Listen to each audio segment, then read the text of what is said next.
Okay, this is exercise 3D, Cambridge worksheet. Now we were going to do this the other day and then we didn't. Now I've decided to do it again. Now for very small angle approximations, so approximations to trig functions for small angles. So for small angles, positive or negative, the limits above, yield good approximations for the three trig functions. Actually, it's the limits below. So when you've got a very small value for x for the sine curve, like let's say 1 degree or 10 minutes or something like that, sine of x is approximately equal to x. Now we know this because if you look at the sine curve, if I just draw the sine curve here, which looks like this, obviously when x is, see here we've got x is pi and 2, here x is pi. When x is really, really small, like close to 0, the value of sine x is also approximately 0. Okay, now the cos curve, that's the sine curve, the cos curve looks like this. So here cos of 0 we know is 1, and for really small values of x, like if x is 1 degree or even like even closer to 0, like half a degree or 10 minutes or something, the value is going to be approximately equal to 1 for very small values of x for the cos curve. And we know the tan curve looks like this over here, and this is 0 and this is pi and 2, which is 90. When x is very small, like 1 degree or half a degree, then it's approximately equal to 0 as well. So by knowing the shapes of those curves, you should be able to know those small angle approximations. Now in this table, I obviously don't want to do every value, so I've just decided to do 30 degrees, 1 degree, and 10 minutes. Okay, so I'll just rewrite this one. So 0.01745, I think that was. So on your calculator, you need to convert all these angles to radians if you're going to do this. So we've got the angle size in degrees and the angle size in radians. So this is in degrees. Now to do this on your calculator, some of you might have problems with this. So what it says for each column, just keep the value of x in memory of the calculator until you've done all these calculations. So once you get this value of x, put it in memory, then you'll do sine of that answer, and then that answer divided by that x, etc., and do all this. So I'll just show you 1 degree. So if you want to convert 1 degree to radians, you have to go 1 and press DMS. Sorry, my calculator, I might get my other one. This one's had it. Convert 1 degree to radians. I'm going to go into the radians mode. So I'm now in radians mode, RAD. So I go 1 degree, so make sure I press the degree, times pi divided by, now if you just press 180 without degrees, it doesn't work. So what you need to do, you go 1 degree times pi divided by 180 degrees. It's like the degrees units cancel, so you need to do 1 degree times pi divided by 180 degrees. If you don't press the degree symbol for the 180, you're not going to get the correct answer, and you will get 0.017453292, okay? You can put that in memory, and then you'll do the sine of that answer.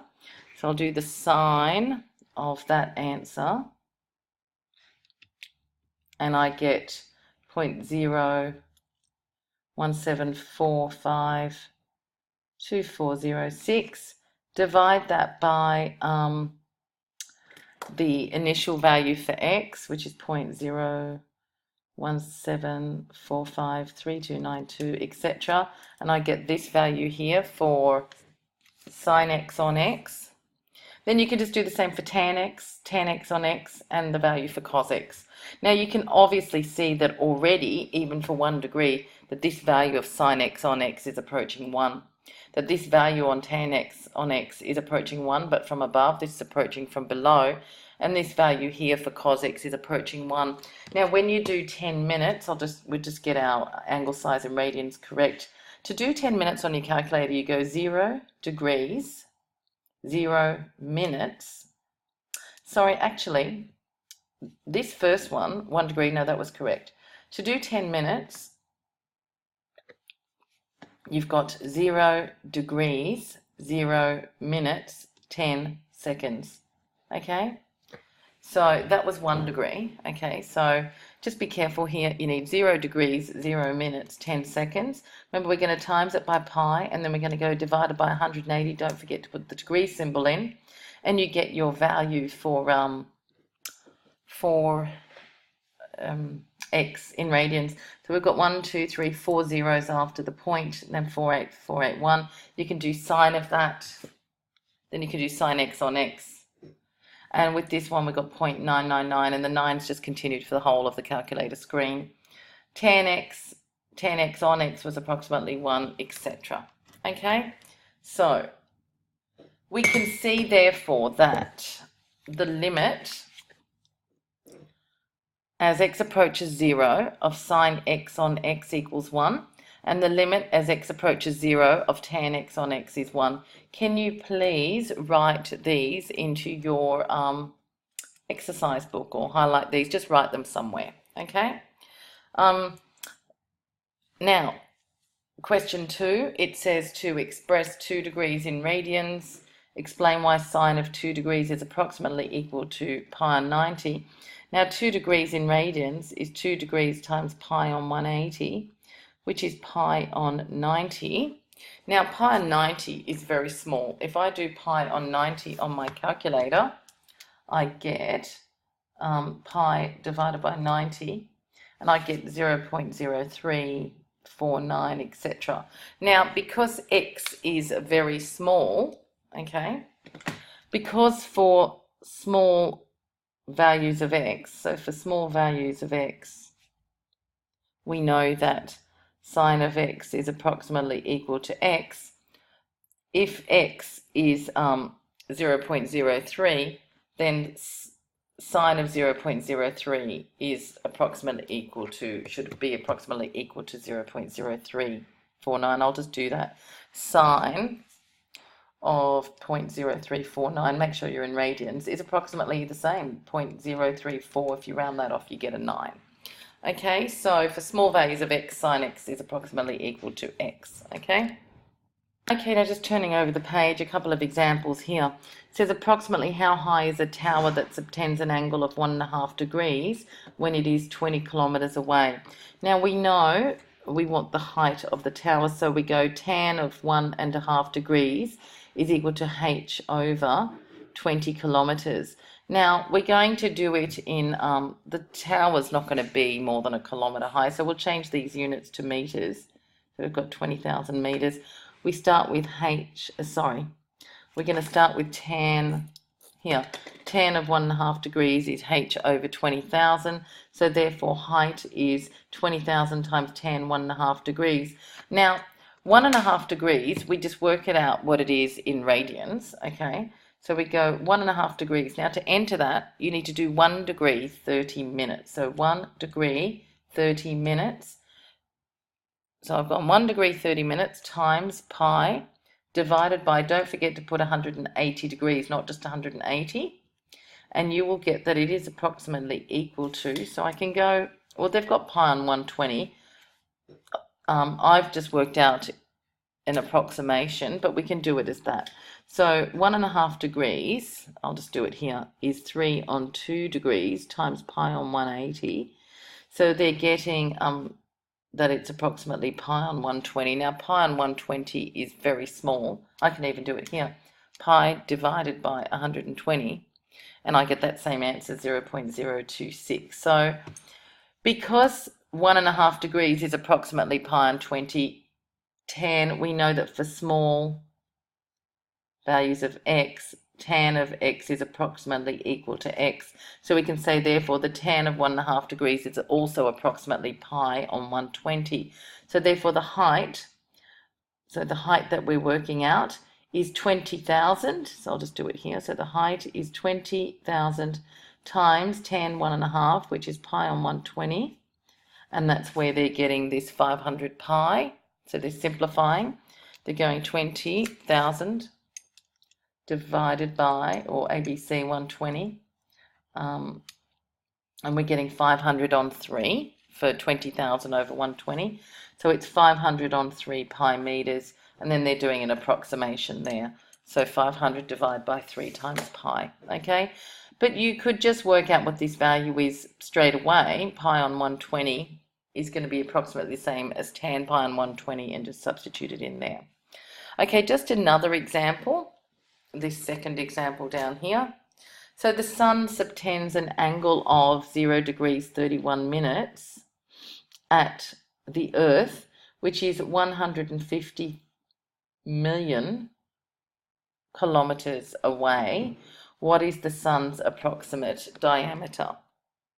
Now this question's done in a slightly different way. I might do this another method as well. So this sun subtends an angle of 0 degrees 31 minutes at the Earth, which is 150 million kilometers away. What is the sun's approximate diameter? Now we know that this is actually an arc, but that arc will be quite flat and it'll be approximately the same as the diameter. So since the diameter AB is approximately equal to the length of the arc, we're going to use the formula L equals R theta to do the question. So length of arc is radius. Now, again, I know that's the distance from there to there, but it will be also approximately the distance from there to there because this angle is so small. So radius times, now theta we know is 0 degrees 31 minutes. Now, they've got, this is in terms of degrees, 31 out of 60. Remember, you've just got over half a degree, and half a degree would be 30 out of 60. So it's written as 31 over 60 of a degree times pi on 180 is changing that to radians. Or on your calculator, you can just go like this, 0 degrees, sorry, wrong calculator. I can just go 0 degrees 31 minutes times pi divided by 180 degrees, and I get that it's approximately 0.009. So I can do it as 150 million times 0.009017, etc. So times 150 million. And you get that approximately the answer 1352630.17, which is approximately equal to, if we're just going to use significant figures, we've got 1 million. I'll just do 5 significant figures. 1 million, 4 significant figures actually. 1, 2, 3, 4. 1,353,000 kilometers. So that's using rounding the answer to 4 significant figures. There is another way that you could do that question. So sorry, just looking back here, you've got 31 out of 60th of a degree times pi over 180 degrees, okay? All right, and that's why those degrees simplify or cancel, I suppose the units do, and just be careful here because it's minutes. You have to do 31 over 60th of a degree.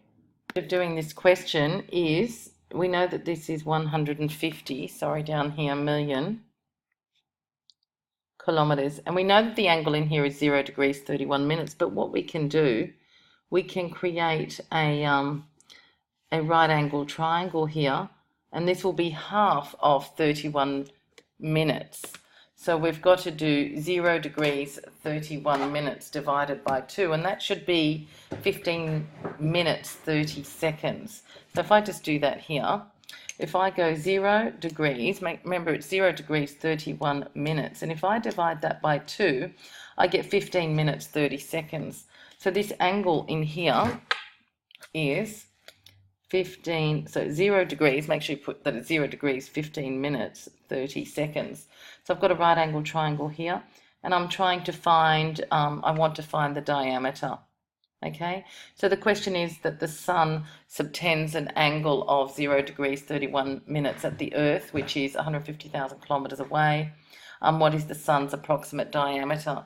So we're going to use this right angle triangle here, but we're not going to end up with the diameter. We're going to end up with the length OB. So we've got that the tan of 0 degrees, 15 minutes, 30 seconds is equal to OB, so opposite over it. Sorry, it's not tan, it's sine. So I would have sine of 0 degrees, 15 minutes, 30 seconds is OB over 150 million. So therefore, OB is equal to 150 million times sine of 0 degrees, 15 minutes, 30 seconds. Now, we know that I've got 0 degrees, 15 minutes, 30 seconds there. I can times that by pi and divide it by 180 degrees.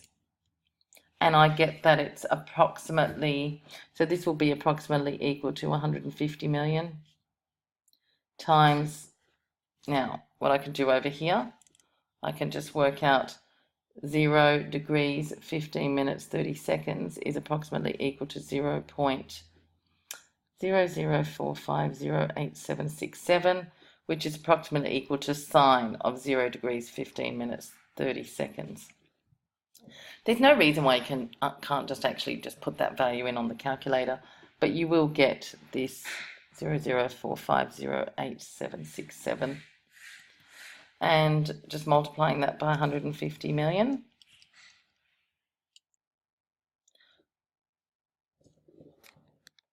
We get 676315.0851, but the diameter will be 2 times that answer, which is 1352630.17 kilometers. And again, writing that to 4 significant figures as before, it's 1,353,000 kilometers, and that is to 4 significant figures. Okay, so that's the other way you could have done it. And there's actually no reason why you can't just put sine of 0 degrees, 15 minutes, 30 seconds straight into your calculator anyway. Now, there is one other type of example that I need to go through for this exercise. And remember, we know the results, the following results, that the limit as x approaches 0 of sine x on x equals 1, and the limit as x approaches 0 of tan x over x is 1. And we also know that the limit as x approaches 0 of cos of x is 1. So using those results, I think actually just using the first two, I'm just going to do a few examples, okay? Just a few examples here. I'll just change this one. Find the limit as x approaches 0 of sine 5x on x.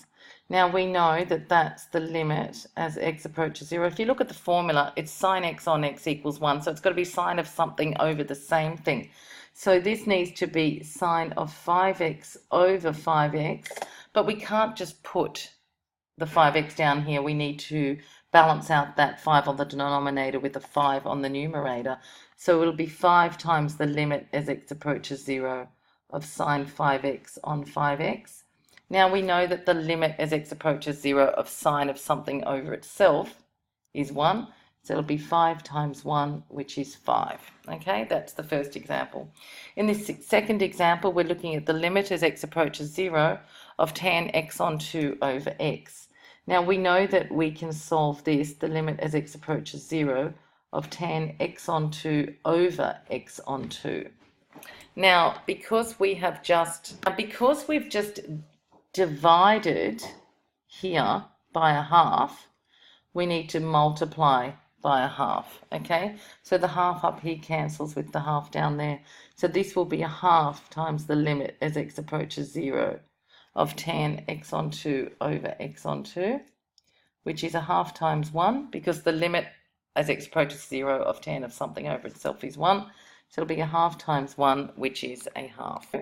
We've got these answers here. The limit as x approaches 0 of sine 5x on x. The answer we got was 5. I just want to show you how I can do this on the calculator. If I put in a small value of x like 0.001, I've got sine of 5 times 0.001, close brackets, divided by 0.001. So I have to do the sine of 5x over x. And my answer is 4.999. That's obviously approaching 5. So my answer I got was 5. I'm going to do the same thing here for limit as x approaches 0 of 10 x on 2 over x. So again, I'm going to let x equal 0.001. So 10 of 0.001 divided by 2, close brackets, divided by what x is, which is 0.001, and I get 0.5. This answer is approaching 0.5. So notice the answer that I got was a half. So, I suppose you can check your answer if you want, okay? Here is the last example. Given that x is small, show this. Now, this is an extension 1 problem. This is sums and differences of angles. So let's start with this right-hand side, or left-hand side, is sine of pi on 3 minus x, which happens to be sine pi on 3 times cos x. Remember, with this one, keep the sign the same, minus cos pi on 3 times sine x. Now, sine of pi on 3 is sine 60, which is root 3 on 2 times cos x, minus cos of 60 is a half times sine of x. Now, as x approaches 0, we know that cos x approaches 1, and sine x also approaches 0. You know this if you happen to draw the cos curve. As x is really small, cos x approaches 1, and the sine curve when x is really small, just over here, when x is really small, small values of x, like close to 0, gives you a value close to 0. So therefore, sine of pi on 3 minus x will be approximately equal to, as x approaches 0, it'll be approximately equal to root 3 on 2 times 1 minus a half times x. Sorry, sine x doesn't approach 0. Sine x approaches x. So as x approaches 0, gets really small, sine x will approach 0, but if x is 0.0001, sine x will approach 0.0001. So sine x approaches the value of x that you're putting in. So sorry about that. Okay. It is that it approaches 0, but it approaches x because you're substituting the value of x that is close to 0. So therefore, pulling out the common factor, which would be a half, we get root 3 minus x, okay, which equals the right-hand side. Okay, now that's the end of the examples. So if you could now also do exercise 5.6 from the textbook, questions 2, 3, 4, 5, 6, and Cambridge exercise 3D, questions 3, 4, 5, 6. Thank you.